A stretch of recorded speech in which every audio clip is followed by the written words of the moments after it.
This is Sarah Wilkinson, professor at Humber College's Fitness and Health Promotion Program and University of Guelph Humber's Kinesiology Program. This video is going to explain what partial pressure is in terms of using it in the respiratory system. So we're going to start off by defining what pressure is. Pressure can be defined as the force exerted by gas molecules within a given volume. So if we have in a container here, the circle, 3 gas molecules, they're going to exert a certain amount of force on the side of the container. If we have the same container again with more gas molecules within it, it's going to exert greater pressure or higher pressure. So the container on the right with more gas molecules has a higher pressure, and the container on the left with less gas molecules will have a lower pressure. When we talk about pressure, we usually put numbers to things, whether it's measured in millimeters of mercury, torr, or any number of different units to measure pressure. We're going to talk about the total pressure in terms of numbers. The container on the left has 3 gas molecules, so we're going to give it a total pressure of 3, while the container on the right has 10 gas molecules, so we're going to give it a pressure of 10. For now, we're going to leave units out of it. So in terms of what is a partial pressure, this is the portion of a total pressure exerted by the presence of a single gas molecule. So for example here, we have a container with 3 different types of gases. We have the orange gas, we have the green gas, and we have the yellow gas. All 3 gases contribute to force on the container walls, and it's going to have a total pressure of 10 because there's 10 gas molecules. But if we just want to look at the orange gas, its pressure due to the single orange gas is 5 because there's 5 gas molecules. For the green gas, there's 4 gas molecules, so its partial pressure is 4. And finally, for the yellow gas, there's only 1 of it, so its partial pressure is 1.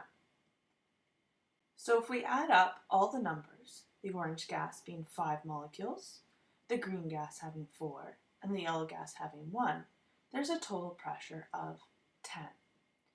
Now let's use the example of the air that we breathe.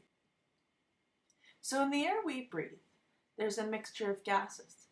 There's nitrogen, oxygen, and carbon dioxide, all present in different proportions. And they're each going to contribute to the total atmospheric pressure. We know that the total atmospheric pressure at sea level is about 760 millimeters of mercury. That's the total pressure. But we're going to find out the partial pressures due to each presence of a single gas. So what's the PO2, the pressure due to oxygen? What's the PN2, the pressure due to nitrogen?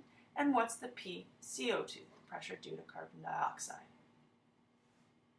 So again, we have 3 gases in atmospheric air. We have nitrogen, oxygen, and carbon dioxide. Nitrogen makes up about 79% of atmospheric air, oxygen 20.93%, and carbon dioxide is present in a very small quantity as 0.03%. We can write all 3 of these gases in terms of percentage or as a fraction, 0.79, 0.2093, and 0.0003. This will come into play later when we start to do some calculations. So again, the partial pressure is the portion of the total pressure exerted by the presence of a single gas. So we can say that the total pressure in the atmosphere, so for example, 760 millimeters of mercury at sea level, is due to the partial pressure of nitrogen plus the partial pressure of oxygen plus the partial pressure of carbon dioxide. We're going to now calculate each of these pressures.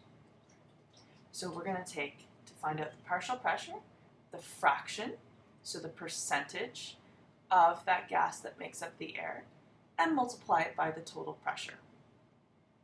So for example, let's find out the partial pressure of nitrogen. If we take its fraction, which is 79%, and multiply it by the total atmospheric pressure at sea level, we're going to find out that the partial pressure of nitrogen is 600.6 millimeters of mercury. So that's its contribution to the total pressure. For oxygen, we're going to take its fraction, which is 0.2093, multiply it by total pressure, and we get about 159.1 millimeters of mercury. And finally, for carbon dioxide, we're going to take its fraction, 0.003, multiply it by total pressure, and get about 0.3 millimeters of mercury being its partial pressure. Now, if you add up all of these three partial pressures, so PN2 plus PO2 plus PCO2, you're going to get a total pressure of 760 millimeters of mercury, which is what total pressure is at sea level.